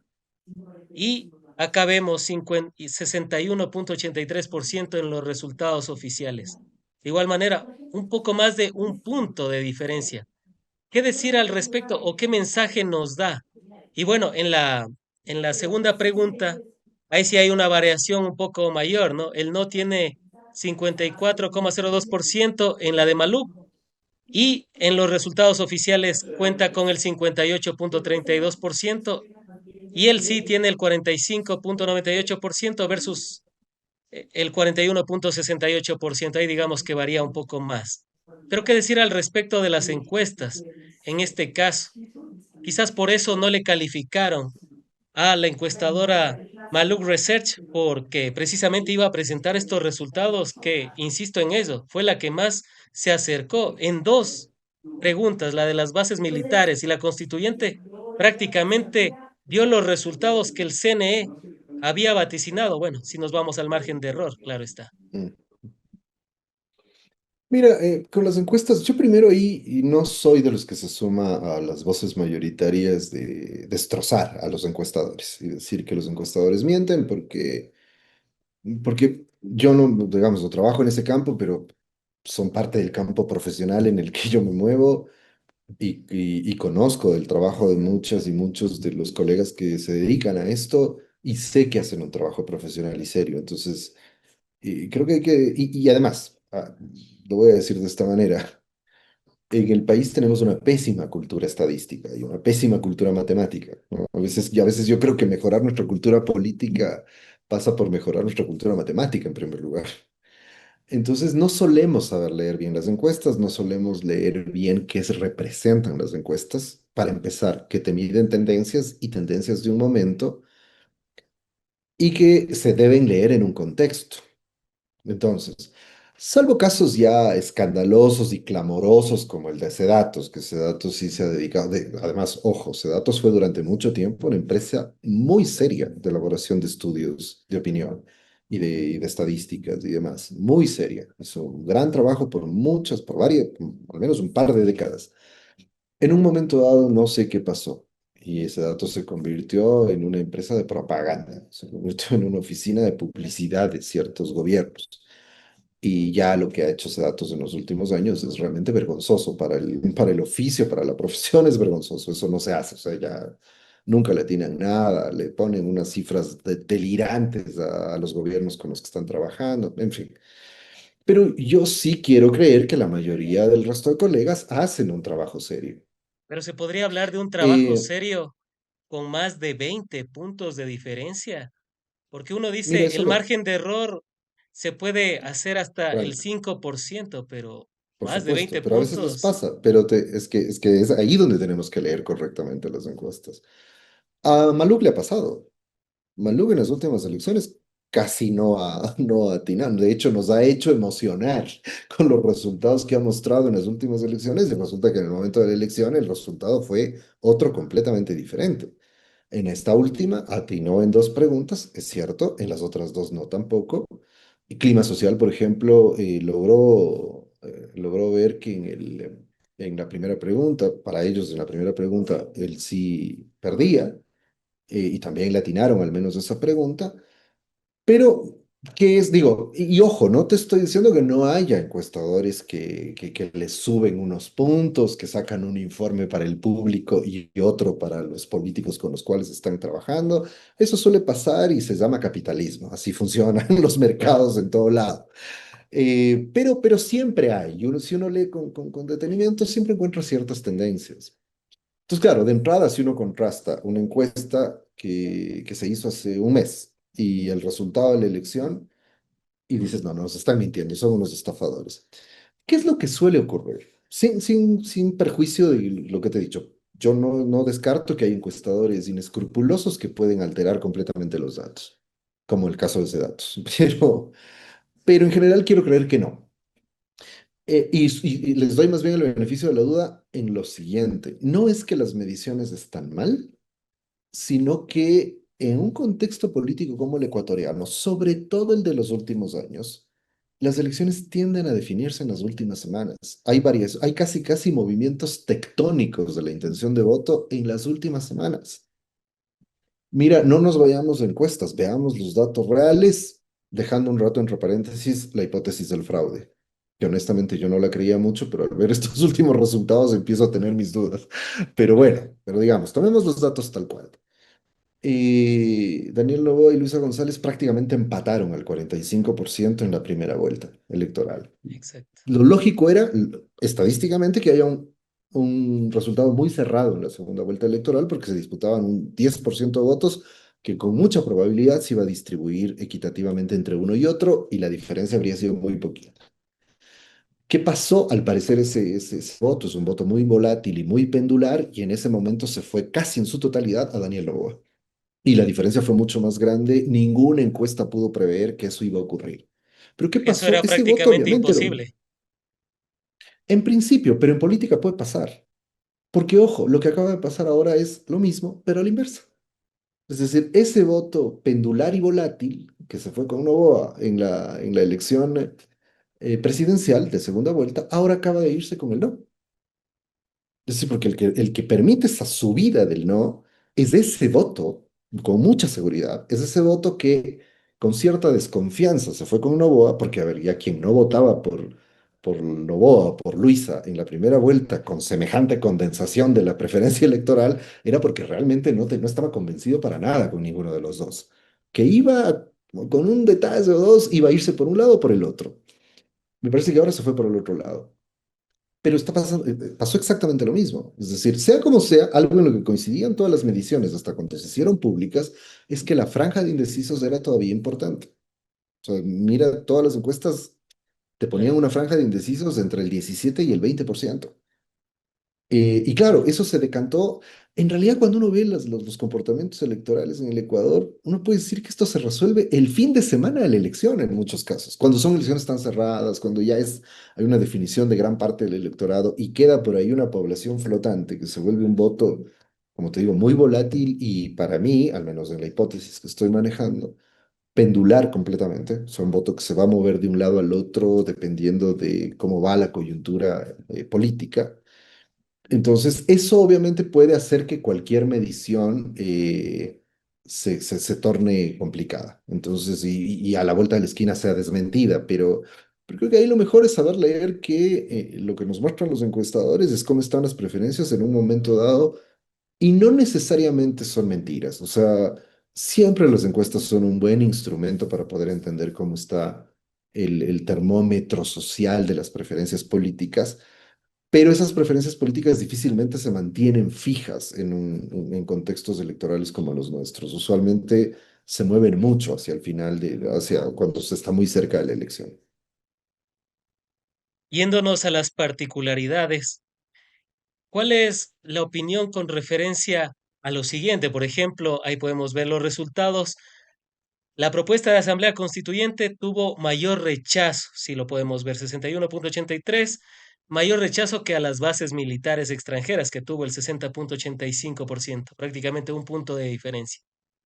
Y bueno, en el tema del casillero C, sin duda alguna, se acercó un poco la cuestión, pero igual la diferencia es abrumadora. ¿Qué nos dice esto en la lectura del ciudadano? Mayor rechazo a la propuesta de la Asamblea Constituyente de Noboa per se significa un mayor rechazo al propio Daniel Noboa. Sí, sin duda, pero, o sea, yo creo que ahí el voto está dividido entre la defensa de la Constitución de Montecristo, es decir, la defensa en positivo, ¿no? La de decir esta Constitución está bien, ¿no? Y el rechazo al gobierno de Noboa, ¿no? A veces las dos cosas están combinadas. Para mí, por ejemplo, mi voto fue en función de las dos cosas, una defensa férrea de la Constitución y un profundo rechazo al gobierno de Noboa. A veces es solamente el rechazo, a veces era más la defensa de la Constitución, en fin, depende. Me parece que el voto es bastante heterogéneo en realidad y las motivaciones del no son bastante heterogéneas. Pero en términos de medir dónde está el rechazo a Noboa, a mí me parece que más que la pregunta de la constituyente y de las bases, en donde la perspectiva, la motivación del voto de muchos de los electores iba a estar combinada con esta idea de, no, a mí la constitución de Montecristi no me parece mal, o no me parece bien entrar en un nuevo proceso constituyente porque esto va a caotizar el país, etcétera, y obviamente no quiero bases militares en el país. Es decir, ahí hay ciertos valores en positivo que podían jalar la votación hacia ese lado. Las que te miden el rechazo de Noboa son las preguntas B y C. Esas son las que porque esas preguntas, dado el contexto político del Ecuador, yo no estoy de acuerdo conceptualmente tampoco con lo que preguntaba Noboa. No creo que se les deba desfinanciar a los partidos y no creo que se deba bajar la representación política en la Asamblea porque eso vulnera la democracia. En lugar de ampliarla, la restringe. Pero más allá de esa discusión conceptual y de principios, en la mayoría de la población esto no está siendo considerado. La mayoría de la población odia a los partidos, odia a los asambleístas. Entonces, y ellos lo sabían cuando lanzan estas preguntas, que fueron las primeras que lanzaron, eran las preguntas gancho para ganar toda la consulta popular. Eran unas preguntas muy difíciles de perder, digámoslo así, ¿no? Eso era casi, casi como preguntar, ¿quiere usted que la selección gane el mundial? O sea, si no te iban a decir no, ni de chiste. Claro. Entonces, que ahí Noboa reciba el rechazo que acaba de recibir, eso te muestra, esas son, digamos, para mí las preguntas que miden mejor el grado de rechazo que hay a la política de Daniel Noboa. En torno a las votaciones, ya hablamos un poco de Imbabura, pero ¿qué decir de en Santa Elena que haya ganado el no? Justamente donde está la cárcel del encuentro y donde querían hacer las bases militares. De igual manera en Manta, ¿qué lectura nos deja esto? Y dicho sea de paso, en Santa Elena es donde vota Daniel Noboa. ¿Qué nos dice esto? Un mayor rechazo a él. Yo creo que sí a él, y ahí quizá lo que hay que adicionar es que más que un rechazo a él, digamos, en lo personal, en su liderazgo personal, etcétera, es sobre todo un rechazo a lo que él representa como proyecto político. En Manabí, porque en Manabí tradicionalmente hay un voto muy duro en contra del modelo neoliberal y de las derechas. Manabí vota a la RC y a las izquierdas, bueno, a la RC representada, a la izquierda representada por la RC sistemáticamente, pero también pasa lo mismo en Santa Elena, pasa lo mismo en buena parte de la costa, y me parece que ahora eso se radicalizó, entre otras cosas, como un rechazo a la propuesta de las bases militares, sin duda. Pero creo que toda lectura que reduzca la respuesta del no a una sola posición me parece que es riesgosa, porque, insisto, en el no convergen distintas motivaciones. Es algo que no estamos discutiendo mucho porque como la disputa que se está teniendo gira en torno un poco a quién es el padrino o la madrina del no y quién es más dueño del no que otro entre las izquierdas, no estamos viendo, por ejemplo, que uno de los votos decisivos para que podamos ganar esta consulta de esta manera tan contundente es el voto de un importante sector del electorado que vota por la derecha, que decidió quitarle el apoyo a Noboa y decidió mostrarle su rechazo a esta elección. Ahí Por le diversos incluimos a motivos la SUAY. también. Ahí le incluimos a la SUAY, por ejemplo. Muy posiblemente. O Y sea, a muy posiblemente Pichincha. porque, por ejemplo, hay cosas como estas, para usar el ejemplo que has puesto precisamente de Azuay. Es indudable que así como en Imbabura el paro tuvo un efecto directo sobre los resultados electorales, en Azuay esa enorme movilización de la gente de la Azuay en contra de la minería el quinto río, como se les llamó, tuvo un impacto directo en los resultados electorales. Ahora bien, en torno, porque eso suele ocurrir, en torno a todo lo que significan derechos de la naturaleza, anti-extractivismo, etcétera, etcétera, ¿tienes posiciones solo de izquierdas anticorreístas, que es como alguna gente suele interpretar esto? No, eso es falso. Las causas ambientales, los derechos de la naturaleza, suelen aglutinar a un heterogéneo grupo de posiciones políticas. Alguien me comentaba, por ejemplo, un estudiante, que por una investigación que está haciendo pudo tener ahí unos diálogos con alguna gente y lo que encontraba era gente que estaba completamente a favor de los derechos de la naturaleza, pero también de la mano dura de Noboa contra la delincuencia y contra el narco. Entonces, lo que tienes ahí es una combinación de factores que seguramente hicieron que prevalezca la defensa de la naturaleza y que por eso los rechazaron en la consulta, si votaron que no, digamos en este caso que te cuento. Pero de esos tenemos mucho. Has visto, Alberto Dajiga acaba de reconocer que ha votado por el no. Claro. Martín Pazares, Roberto Aguilar, ¿no? El que escribe en El Expreso. Es decir, hay sectores de derechas profundamente anticorreístas que han votado por el no. Que es profunda, ojo, no solo profundamente anticorreístas, gente que rechaza y repudia a la CONAI, al movimiento indígena, a los movimientos de izquierdas, pero que han votado por el no. O sea, que han preferido juntarse a esos movimientos que rechazan porque saben que esos son los movimientos que, digamos, no políticos, no partidistas, todo lo que hemos discutido, pero saben que la fuerza de la campaña vino desde ahí, desde las izquierdas, y decidieron sumarse para evitar darle más poder a Noboa, entre otras cosas, porque no les gusta cierto estilo que tiene Noboa, qué sé yo, puede haber mil motivaciones. Pero me parece que estamos descuidando que ese fue un electorado decisivo en el triunfo del no en la consulta popular. ¿Y qué lectura le das, por ejemplo, a la provincia de Tungurahua? Has de haber visto cómo estaba ese mapa distribuido. Y solo Tungurahua ahí en el centro era la única provincia que votó a favor del sí, y ahí ya lo podemos proyectar. ¿Qué lectura le das a Tungurahua? Mira, yo he sostenido desde antes, ¿no? Ahora vi que alguien escribía algo parecido en redes sociales, no me acuerdo quién era. Y desde antes he sostenido a ver qué explica el voto de Tungurahua, porque Tungurahua vota sistemáticamente con un fervor por la derecha que abruma un poco, ¿no? Pero eso es un tema de identidad política práctica, en estricto sentido. Tungurahua, primero, Tungurahua de las provincias de la Sierra es una de las pocas donde no arraigó con mucha fuerza la lógica de la hacienda en tiempos pasados. Es decir, había, pero en Tungurahua la estructura agraria de la hacienda se deshizo muy rápido y no tuvo la influencia que tuvo en Chimborazo, por ejemplo. Entonces, eso facilitó que Tungurahua rápidamente asuma una lógica más capitalista y una mentalidad más burguesa, si quieres, muy tempranamente, ¿no? Desde inicios del siglo XX, digamos. Entonces, Tungurahua, como sabes, se caracteriza por mucha actividad industrial, comercial, sobre todo pequeña y mediana empresa. En Ambato hay muchísimo, ¿no? O sea, gran parte de la actividad económica de Ambato proviene de ahí. O sea, industrias inclusive medianas ya un poco grandes, las carrocerías, la industria del cuero, la industria de la ropa, es decir, tienen una tradición que viene desde ahí. Y en términos de estructura agraria, son lo que era lo más cercano a una sociedad, lo voy a decir así, pues suena un poco extraño, una sociedad de farmers, digamos, ¿no? Como en los Estados Unidos, una sociedad de Claro. pequeños propietarios de tierra y campesinos que comerciaban sus productos, es decir, que no vivían bajo el régimen de la hacienda, ¿no?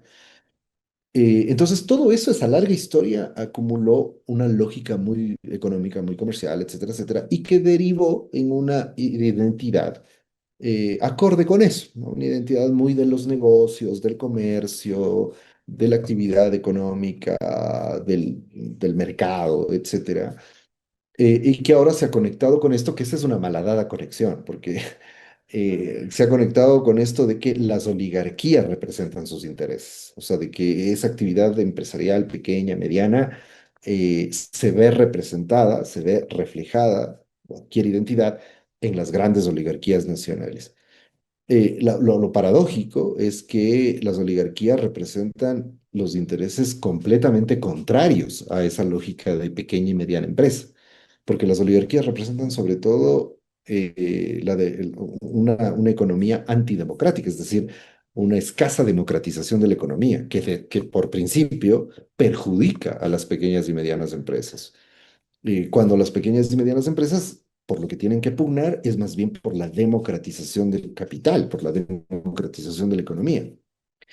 Entonces, esa confusión, digamos, o esa especie de, bueno, a decir eso va a sonar muy feo, pero esta especie de distorsionada identidad y política de que como yo soy un pequeño empresario, entonces me veo reflejado en los Noboa, o en los Lazo, o en cualquier cosa que suene a capitalismo. Entonces, me parece que eso, y claro, eso porque obviamente no es que todos los ambateños son pequeños y medianos empresarios, pero por la fuerza que hay de esta actividad, todo el mundo construye una identidad en esa lógica, ¿no? O puede haber gente que ni siquiera trabaja, pero va a tener esa misma identidad de clase, esta identidad de sentir que ponerse del lado de los grandes empresarios te da un prestigio social y un prestigio de clase.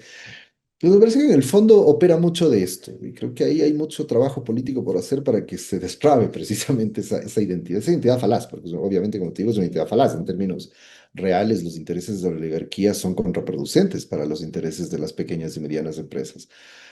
Pero también hay que decir, en defensa de lo que acaba de ocurrir en Tungurahua, que ya que en Tungurahua haya ocurrido lo siguiente, un cierre muy significativo de la brecha en el voto entre el sí y el no, eso ya es un avance. O sea, porque sí, efectivamente, Noboa gana en Tungurahua, pero cuando miras los resultados, la brecha es muy pequeña. O sea, no gana, o sea, en Tungurahua, Noboa no gana como pierde en la mayoría de las provincias del Ecuador. O sea, con esa diferencia 60-40, en algunos casos 70-30. En Tungurahua la diferencia es pequeña, cada pregunta llega entre 5 y 7% de los votos. O sea, es eso, es esa la diferencia entre las preguntas.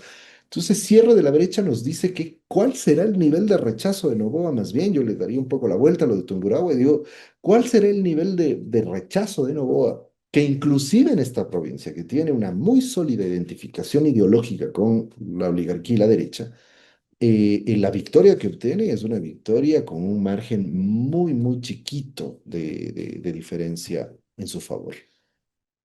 Yéndonos también, no quisiera desaprovechar la oportunidad para hablar de Imbabura y específicamente de el cantón de Otavalo. Ahí vamos a proyectar la, los resultados y prácticamente casi el 80%, por ejemplo, le dijo que no a bases militares extranjeras y a la propuesta de la Asamblea Constituyente. Se reduce un poco el porcentaje que bordea el 75% en las preguntas del financiamiento a los partidos y movimientos políticos con la B y la C, que es la reducción de asambleístas. Eso es lo que se esperaba tras el paro de octubre, tras la incursión policial y militar que realizó Noboa en esas fechas. ¿Eso es lo que se esperaba, tener estos resultados o han superado las expectativas?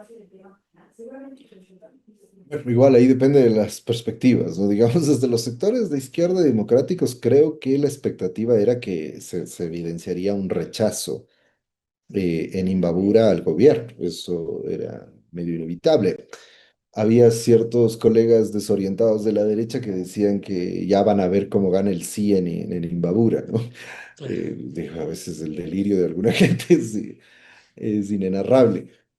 Pero ojo, ¿cuál era el argumento a la derecha? Y por eso es que es tan importante esta tremenda lección esta segunda tremenda lección que acaba de dar Imbabura. La primera fue esa resistencia admirable del paro nacional. Eh, Esta segunda gran lección que acaba de dar Imbabura le cierra la boca a todas estas voces porque el argumento que tenían para decir que en Imbabura iba a ganar el sí, y algunos se atrevieron a decir que además iba a ganar apabullantemente el sí, era el argumento falaz, el argumento absurdo que tenían de que un grupo minoritario de indígenas habían secuestrado a la población trabajadora de Imbabura y que la gente trabajadora de Imbabura estaba enojada con las comunidades porque no les dejaban trabajar y no les dejaban producir y prosperar. En ese discurso maniqueo que tienen siempre, ¿no? Quien protesta con el gobierno es un vago que no quiere el progreso, que no quiere trabajar y el que lo defiende es la gente de bien, ¿no? Imagínate moralmente deplorable que es eso, ¿no? O sea, gente bien y gente mal. Y yo solo, permíteme hacer este comentario, recuerdo, me parece que era este influencer Don Pisco, creo que era él, que hacía un ejercicio en el paro de Imbabura, que él estuvo muy metido esos días en el paro, y que iba a cada barricada de los comuneros y les preguntaba, más usted en qué trabaja, y cada uno le iba diciendo en qué trabaja.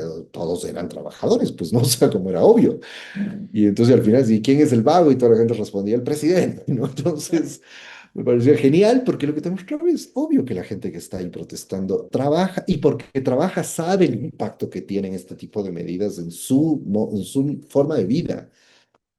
Entonces, bueno, el comentario aparte. El argumento del fascismo nacional, del neofascismo nacional, era el argumento de que estos comuneros, estas mafias, recuerda que llegaron a decir que la gente del paro estaba financiada por los mafiosos de la minería ilegal de Buenos Aires y que esos habían secuestrado la provincia y que ya, lo que decían inclusive algunos colegas académicos era ya van a ver la respuesta que en Imbabura vamos a tener.